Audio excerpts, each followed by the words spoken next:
Hey everyone, this is Steve Kik with the MMLA Connect podcast. And today I have someone who's becoming a fast friend of mine, Lindsey Meyer. Thank you for joining us today. How are you? Thank you for having me. I'm fantastic.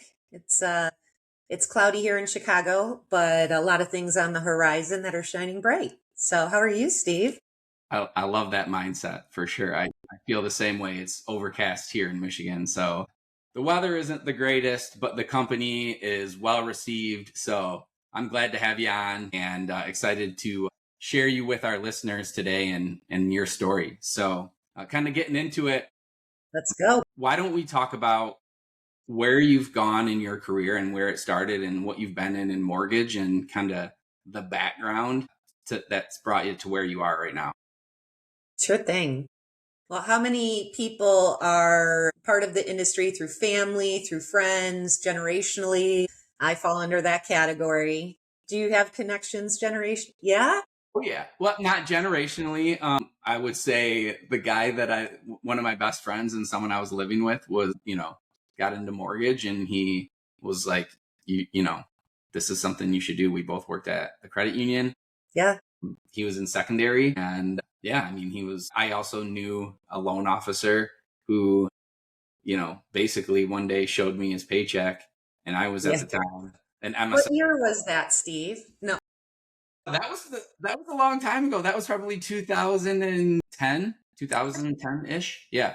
He showed me one of his monthly pay stubs and he made more money in 1 month than I did in the entire year, the year before. And I was like, that's interesting. So it kind of piqued my interest, but I didn't know anything about mortgage. Thank you for interviewing me today, Lindsey. I'm kind of giving my story before you get yours.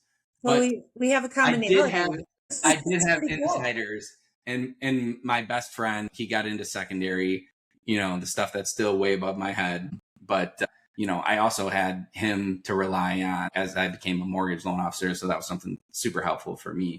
That was my start. But let's get back to you. Well, no, it is, I share that same, sentiment where you need someone to kind of lift you, a mentor, a buddy. And I think, especially right now, as we're having new generations enter the industry and the older generations retire and still be involved in some way, it's hard to leave our industry. But I also think it's difficult for people to enter it, and finding a mentor, finding a friend, having a program where you can learn side by side with someone and have that human interaction is extremely important. That is my assistant Zeppelin. Apologies. It's all good. Hi, Zeppelin. He loves the camera. So I do think it's very important to have that person. I don't think things have changed. For me, it was my family. It was my dad, my grandpa, my aunts, my uncles. If you've seen me speak before or know me, I'm very lucky and blessed to have the history, to have involvement in Rate Plug, which is a technology that implements into the multiple listing services, helps realtors, loan officers. I've made a lot of contacts through the 15 years I was there and helped build the company, basically sitting in every position other than the actual accounting. I applaud all you accountants out there. But yeah, so it was fantastic to be able to lean on my family and grow within the family, and then had an opportunity to grow in the national title department with tech at Doma. And I jumped into another realm, which has been pretty cool. So collectively, I think it's been 10 years title, and it's fabulous. I have seen so many different sides, ways of working organizationally, communication inside the organization, how to set up your business, all of those fun points that really get you rolling. So I'm very lucky to have had that decade and that experience and meet all the people along the way. Yeah. So you've been in title and mortgage for how long total? So I graduated college, go Hawkeyes, in 2001. And I walked into Chicago Title as a local AE and was local for about 4 years. And that got me off and running. My family, there's a lot of us, but my dad wanted me to get experience out in the field and not just run to the family company, so that, I really was making a decision on what I wanted to do. And just growing up a bit, when you get out of college or when you're ready for that next step of a career, it's all about learning and growing and feeling weird and walking into rooms you don't know. So it was I helpful. think my point was 25 years, right? I right? mean, I licked the envelopes, mailed out the rate cards when I was 8. I mean, it's part of my We life all have to blood. pay our dues, right? I Yeah. mean, I think the best careers and the best people are made that have, truly paid their dues and worked their way up, because they understand when they make it up there, what it's like to be when it was, I guess, in a different position, if you will, in the company, right? And having the empathy to know that those people are just as important to the company as the higher ups are. That's a big thing for sure. Do you find it hard to get in touch with higher ups, or have you found it hard in your career? If it's easy now, because you've been in the industry over 15 years, so you're known in the industry, you have contacts, but, you know, when you did struggle, if you did struggle, Yeah. tell me a little bit about that. I mean, that's kind of the point that I was wanting to bring up too is, I've been in the mortgage industry for like about 16 years now. So you got 25 years, I got 16 years in the industry, and it's one of those things where it's weird when you become an OG in the business and like things just start working differently and you start operating differently. I feel like early on in my career, you're like hustling really hard and trying to be the next whatever it is that you're trying to be, right? And you're just focused on, for me, it was focusing on production, right? And just like hitting numbers and, getting loans. And as I've been able to slow down in life in my career, I've realized that the relationships are more important than, the numbers. And so, slowing that piece down, but also realizing that like, hey, I have a voice, even though I'm a loan officer, I have, you know, 16 years of mortgage experience and knowledge, and I do have value. I do have good ideas. So just like internally knowing that I have value and that I need to speak up. I don't think it's easy. I think that's an issue that a lot of people work through in their career. And I think at some point you just personally have to you know, take advantage of it or Yeah. take that on yourself and be like, hey, I'm an expert in the field. Like I've got something to say. What do you think? I think we all need to be a little bit more loud about it. And it's not about ego. It's not about, blasting it out there, but it's also knowledge is power. And to be able to be an expert, hit that point, feel it. And not only in mortgages, but in people interactions. I mean, you're dealing with a lot of different people on a lot of difficult topics on the biggest purchase, most likely, that they'll make in their life. So, and I have to say, we met through the Michigan Mortgage Lenders Association sales rally, which was such a blast. Earlier in my career, I was very involved in the Illinois Mortgage Bankers Associations and organizations. And it was awesome to see Michigan grow my network so rapidly in one night, meet you, and then really bond to a room. And I appreciate you all inviting Liz, Jen Peachman, and Jake up on stage to talk about Rethink Everything you know about networking. And it just feels so good to have such genuine people that are interested in the industry and feel the room. And you get to feel it all the time, right? So Yeah, true. tell me a little bit quickly about MMLA and what you guys are up to or upcoming things that we should be looking out for. Well, I think one of the most important pieces to hit on is, you were invited to speak at our sales rally and you were brought in to talk about, Rethink Everything You Know About Networking, which is a book that you chaptered and authored a chapter in, I should say. And from the moment it's interesting on this and when I was looking back on it and seeing how we've just become friends from here on out. But sometimes there's just certain people that you vibe with. And I feel like as soon as we met, we were just like, I was like, she's cool. I like her. And hopefully it was the same way for you. But I think networking works that way sometimes. But it's even more special when you find someone that's a really good person. And I think that's who you are. And so it's been cool to have met you through the MMLA and that you felt a warm reception at the MMLA. I think that's the hope, and Absolutely. that's what builds a good association is the people within it. So that's a reminder for you MMLA folks. we have to always be open and willing to accept new people into the MMLA and champion what we can do, because it is a great organization, but it's only as good as the folks that are in it. Yeah, I love the Right? energy you brought. So keep that up, guys, and keep, being able to step in a group and not have to pay, $1,000 or, a huge chunk of money where you can just make the drive and really appreciate the people and what you're there for. And of course, everyone who threw it together is just amazing as well. But it's a very accepting community, and I really appreciate that you let us come in, even if we aren't current members. So I encourage everyone who's never been to an MMLA event to take an opportunity and to go and get to know the folks. So Thank pretty you for the awesome. shout out. Yeah. We should Well, we should be paying you, you know?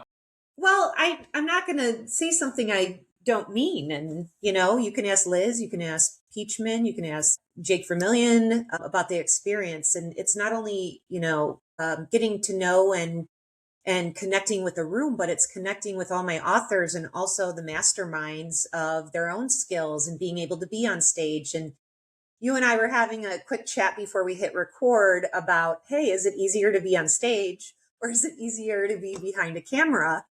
For me, I can be on a stage. For you, it's behind a camera. So to be able to just be in that presence and have all the different opportunities to work with people, build ideas, empower people, you can feel it, and your membership and the group and the crew were ready for it, which was amazing.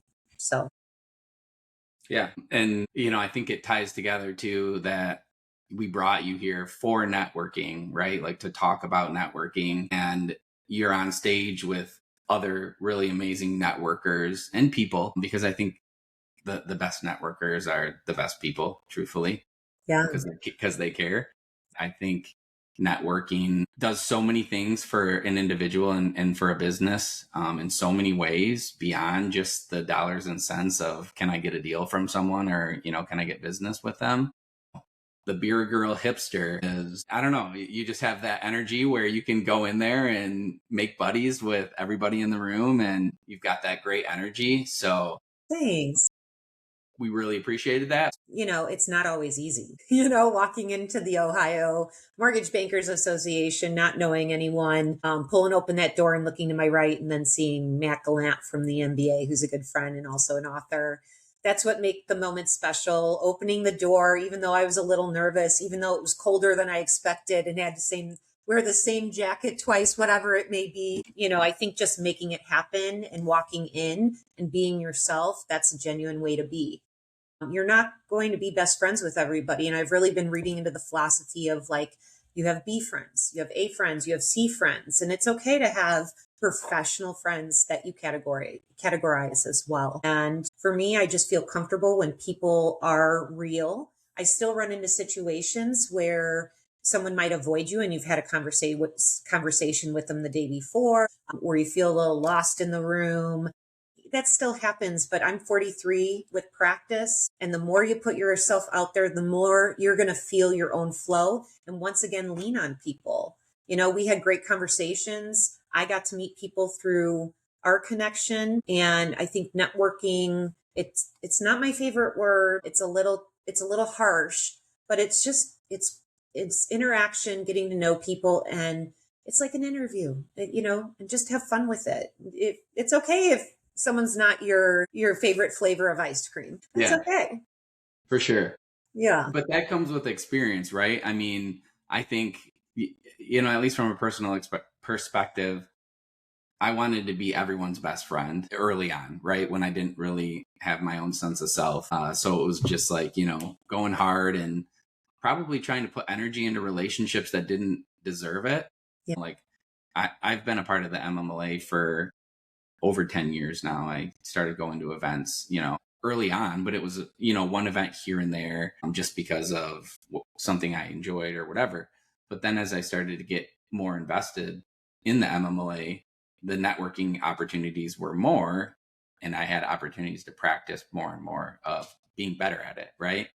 Or getting better at it. And there's times where I will go to an event and I'll be like, man, I didn't really feel like I made the connections or made the attempt to make the connections that I thought I was going to. And some of that might just be my own personal idea of what I think of myself. But it's We all usually not have it. right. But it's usually never as bad as what it really is. But we're also not perfect, right? I mean, even though I would say I've gotten much better at networking, there's still lots of room for improvement, and not every opportunity is the same, because it is about the energy you bring, and that can factor into how the day goes, right? If you've had a rough day and you're walking into an event with a bunch of people, it's not as easy to just hop into conversations, right? It's all mindset, and it's whatever hypes you up. If you love watching Shark Week, you're one of your favorite videos, put it on, turn on some music, Van Halen, whatever you do, and get pumped up and just change your mindset. I suffered a lot when I was young on anxiety, and I remember being in the food marts at the mall, and my dad would hand me money to get what I wanted at one of the booths, and I couldn't go up alone. So I think growing into myself had to conquer a lot of fears. And just like with life, sometimes the hardest stuff helps you become, the best version of who you should be. So, it wasn't always easy, but definitely through my involvement with groups, friends, associations, I always had a drive to work. I babysat starting in junior high.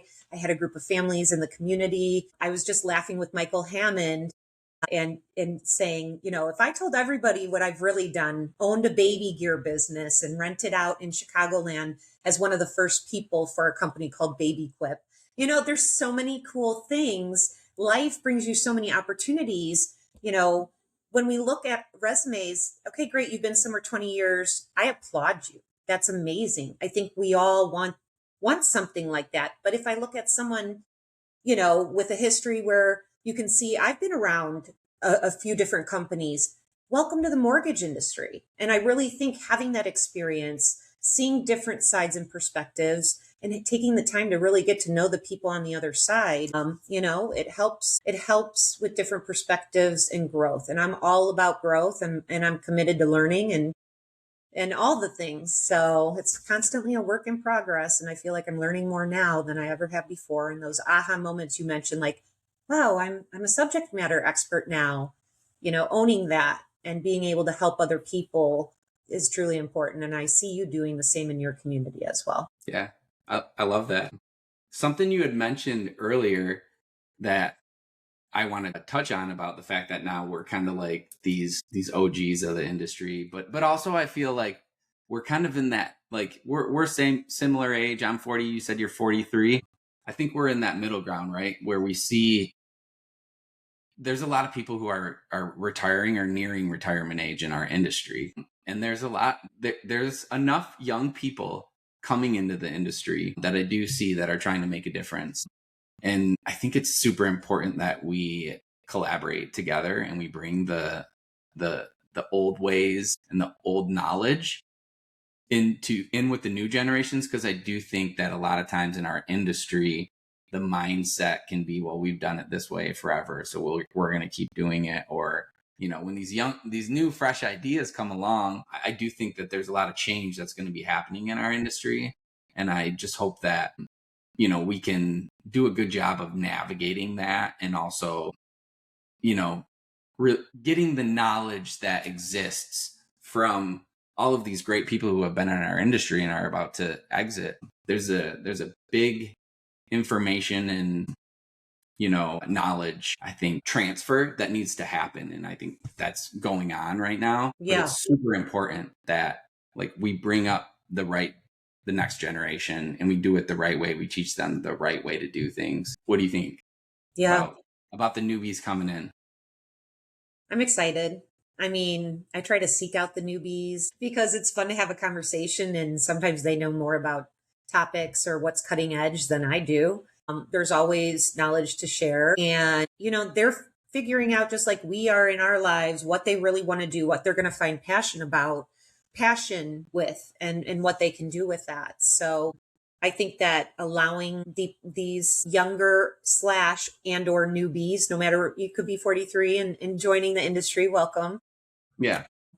But I think that, having the ability to not have to pay a ton and still be welcomed in the community, and being able to engage as that first year or first 5 years of having your NMLS is important. We really need to drill down and look into how we provide those opportunities, those mentoring paths, that old school book knowledge that actually, funny enough, is coming into play, nowadays with AI. So it's very important, but we have to keep opening our arms, and we get swallowed in our own time. How do we have time for that? How would I do this? When can I mentor? But sometimes you get the biggest gift out of giving your time that you wouldn't even realize, on the other end. So that's one of the ideas and the thoughts and conversations I've had this year, is really about how can we get people interested in our industry as our industry continues to shape itself. Yeah, that's super important. I've been thinking about, and as I was bringing it up, like, I say it because there was a little bit of me, I think, at one point, when I would see some of these younger influencers who didn't maybe have the experience that I had, that were, and who knows? I mean, a lot of this stuff on, social media is just what we see, right? Who knows how successful someone really is or isn't, or how happy they are. Right. But when you look inside yourself and you're like, when someone else's success bothers you or makes you feel a certain way that's not happy for them, then that problem is with you, right? And unfortunately, I do think that there's a lot of people in our industry that have some egos that need to be put aside, because it's important that we do transfer that knowledge and that understanding to the next generations. And we also don't shun them away for being successful or being on social media. That's also been an interesting topic. Being an LO, it's been a huge part of my business plan, to stay in front of my clients and to show, who I am and what kind of person I am. But I think there's a group think about social media that we're always on it, or what, and it's just not the case. There's definitely a plan and a mindset, but it's important to be engaging with your clients. And for me, that's an easy way to do it. I don't have to be in the room with them, but I can be in front of them and I can show them who I am 24/7, with Right. social media. It's fun to see you on Instagram, Kik. I like it. Likewise. And hey, there's things you can do, like schedule out your postings if you don't want to post every day. There's ways to time save and, post follow up. We talked about when we're in the networking group, when we're networking and we walk away and think we might have not done our job. Well, your job's not over yet, depending on how you want to move forward. Do you want to post a picture? Do you want to send a handwritten note to someone you spent extra time with? Do you want to schedule a 15-minute follow up to get to know someone better? How do you manage those contacts and how do you follow up? And that's what a lot of us are missing. It's not time consuming when you have the right system in place. So there's a lot of ways to make it easier on us. But I also understand feeling like maybe your current system is perfect or it works and whatnot, but it's up to you. Build that plan. What does it look like to network? How is your follow up? How do you want to empower your own self afterwards? So power is in your hands. You got to have a plan and stick to it, right? Sometimes you don't. I've been winging it. And when it goes awry, you just go with the flow, right? Yeah. And you don't always have to be perfect. Just, get yourself out there, stay positive. Take the days if you want to lay in bed all day. We all deserve them. Don't feel bad about it. If you have a problem, if someone's posting and it's negative, well, you have a problem, but you're recognizing the problem. So at that point, when you feel it and you know it, it's really now, what do you do as a solution? So you're at that point of changing it up. Okay, well, I need to think about how grateful I am. That's the first thing I need to do. I'm going to send my best friend 5 things I'm grateful for, whether it's this red bird humming, my fiance emptying the dishwasher and coming down to a clean kitchen, which I know he loves. Little things. It could be the goofiest things, but it really does help once you start changing that mindset. So I think that there's a lot that we hold within ourselves, but we definitely need a friend to do it, like we opened up with. One thing I want to touch on, I'm sure we're wrapping up here soon, but one thing that bonded us and added an extra layer of conversation is we are both single parents, 4 kids between the two of us. I only have one, so you can do the math.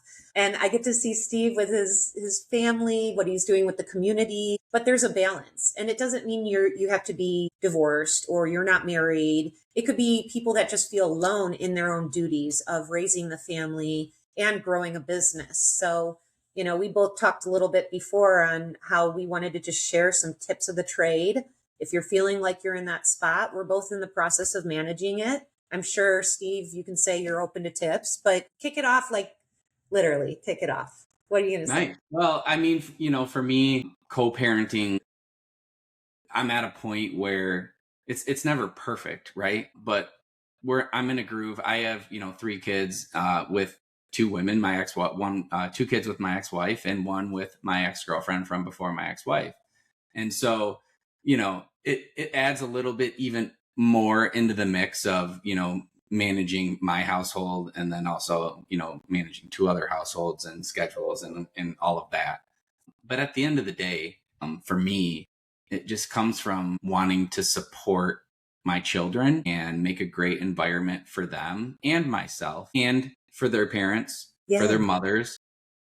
Absolutely. I don't want it to be an environment in which they don't feel like they can be around me because we have kids together and we're going to be connected for the rest of their lives, So it wasn't easy in the beginning for me. Like if people think it was just like sunshine and roses, after my divorce, it was, there's a lot of healing. First year. Yeah, there's a lot of healing that needs to take place and a lot of self-reflection because you have to take accountability for the failure of the relationship that you were in. At least that's the way I see it. There's 2 people in a relationship and you're 50% of that relationship that did not work. And I think once you come to terms with the fact that you're responsible for that 50%, you can start positively moving forward when you're holding other people accountable for what you've done in your life or your emotions or your energy. I just don't think that's productive. So, for me, I had to look inside myself and just start, figuring out what was important for me and what was important for my children. And that's definitely not it's having a good relationship with their mothers. So it's been great for me, but it hasn't been easy. It was a lot of work. And I know your situation's different. Not every co-parenting situation has a good father or mother on the other side. So I do, but yeah, everyone's situation is different. And I think, like you said, it's just honoring the other person and, how do that work-life balance, I mean, luckily we work as a family and appreciate the time and we've always been able to co-parent. It's been over 10 years now. And I have to give him credit for giving me the time to be able to be a working mom who travels and et cetera. But like you said, there's a lot of situations out there where it's really tough or you feel alone, or how do you manage, what you've got going on? How do you create boundaries or scheduling? Just, you guys, you're not alone out there. And, and I really love, your situation, Steve. And I love that you share your life with your people too. Not everyone has to do it. I'm not saying that's something that's mandatory, but when you're working with someone and you're a transaction, that you can keep coming back to the person and you build that lifelong relationship, which really that's what lenders try to do. They're there for life. They're there forever for these big purchases. I think that it's important to be able to show some of yourself back and get a little real, like how we're doing right now. Yeah, for sure. And, as we talk about this, everyone's situation is different. And so I don't hold anyone, to the same standard of what my relationship or my co-parenting situation is either, because it is challenging. It's not easy, but it is definitely worthwhile if you can create healthy relationships with, a co-parent, because it's going to be best for everyone involved, not just the children. Absolutely.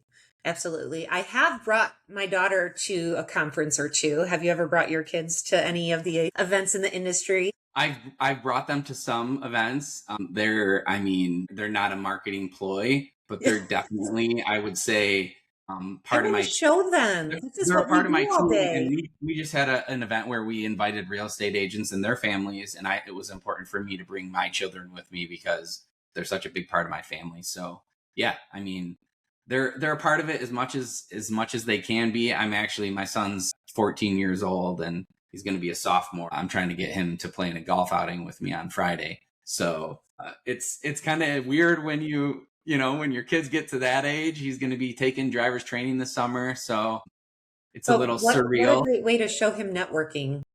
Yeah. Yep.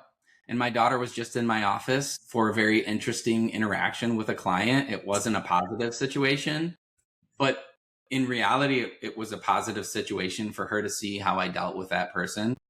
They are going to be working with someone else, not me, but it was a matter of showing that people deserve respect.